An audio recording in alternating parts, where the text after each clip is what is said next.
Demi kapal induk bekas, pemerintah kucurkan pinjaman 450 dolar juta.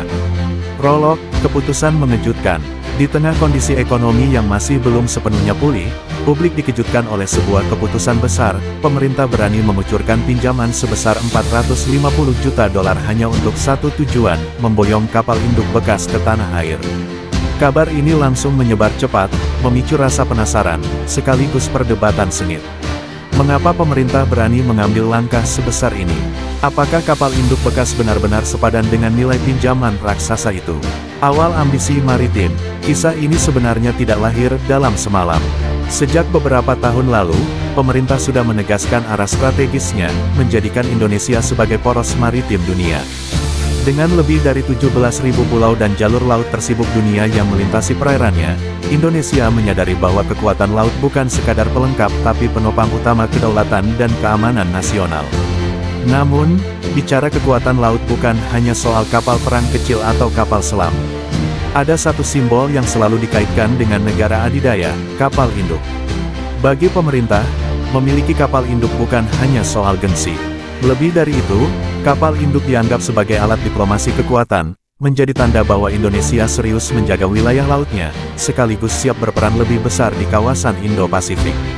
Kesempatan emas, kapal induk bekas. Masalahnya, membangun kapal induk baru dari nol adalah mimpi yang terlalu jauh.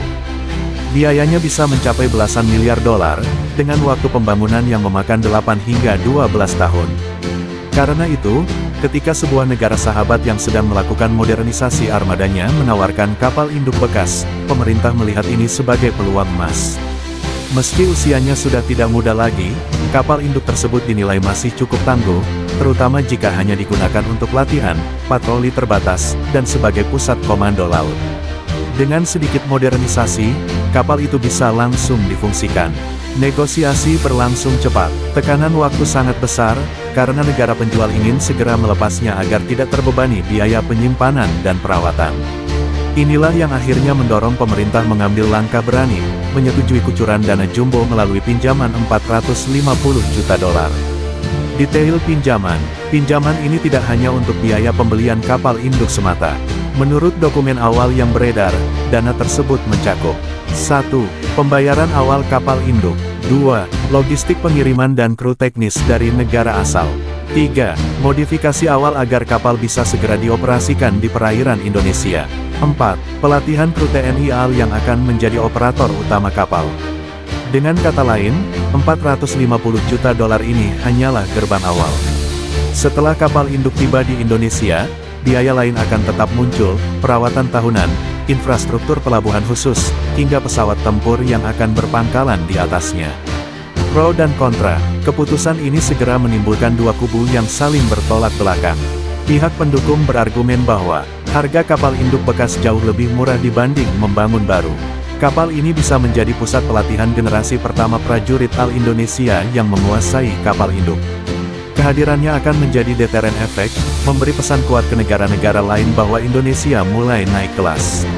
Kapal induk bisa dipakai bukan hanya untuk militer, tapi juga operasi kemanusiaan, seperti bencana alam dan evakuasi besar-besaran. Namun pihak kontra menilai langkah ini penuh risiko. Biaya perawatan kapal induk sangat besar, bisa mencapai ratusan juta dolar per tahun. Infrastruktur pelabuhan Indonesia belum siap menampung kapal sebesar itu. Pesawat tempur berbasis kapal induk juga harus dibeli, dan itu membutuhkan dana tambahan yang jauh lebih besar. Kapal bekas berarti teknologi yang sudah ketinggalan zaman, sehingga nilai strategisnya mungkin tidak sebesar yang dibayangkan. Kontroversi politik. Di parlemen, isu ini menjadi bahan panas. Oposisi menuding pemerintah mengambil keputusan terburu-buru tanpa kajian menyeluruh. Mereka mempertanyakan, kenapa kapal induk bekas yang diprioritaskan, bukan kapal perang modern berteknologi baru. Apakah pinjaman 450 juta dolar ini tidak akan menjadi beban generasi mendatang? Apakah sudah ada studi kelayakan lengkap terkait biaya operasional jangka panjang? Sementara itu, pihak pemerintah menegaskan bahwa langkah ini adalah investasi pertahanan strategis. Tanpa langkah berani seperti ini, Indonesia akan terus tertinggal dibanding negara lain di kawasan yang sudah lebih dulu memiliki kapal induk. Dampak ekonomi dan sosial. Di luar parlemen, masyarakat pun ikut memperdebatkan. Sebagian melihat kapal induk bekas sebagai pemborosan di tengah masalah nyata seperti pendidikan, kesehatan, dan infrastruktur dasar. Namun sebagian lagi merasa bangga, karena untuk pertama kalinya Indonesia berani melangkah ke ranah yang selama ini hanya dimiliki negara-negara adidaya. Misteri yang masih menggantung. Meski keputusan sudah diambil, masih banyak misteri yang belum jelas ke publik. Negara mana sebenarnya yang menjual kapal induk ini? Bagaimana kondisi sebenarnya dari kapal tersebut? Apakah pemerintah sudah menyiapkan strategi biaya jangka panjang agar tidak menjadi kapal raksasa pemakan anggaran? Dan yang paling penting, kapan kapal induk itu akan benar-benar berlayar di perairan Nusantara? Epilog, pertaruhan besar, pinjaman 450 juta dolar demi sebuah kapal induk bekas ini jelas bukan keputusan kecil. Ini adalah pertaruhan besar. Jika berhasil, Indonesia bisa naik kelas sebagai kekuatan maritim baru, sekaligus mewujudkan ambisi besar sebagai poros maritim dunia. Namun, jika salah langkah, kapal induk bekas itu bisa berubah menjadi beban ekonomi dan politik, kapal raksasa yang menguras kas negara tanpa pernah memberikan manfaat strategis nyata. Kini, waktu yang akan membuktikan, apakah keputusan ini akan dikenang sebagai lompatan sejarah, atau justru tercatat sebagai kesalahan paling mahal dalam sejarah pertahanan Indonesia.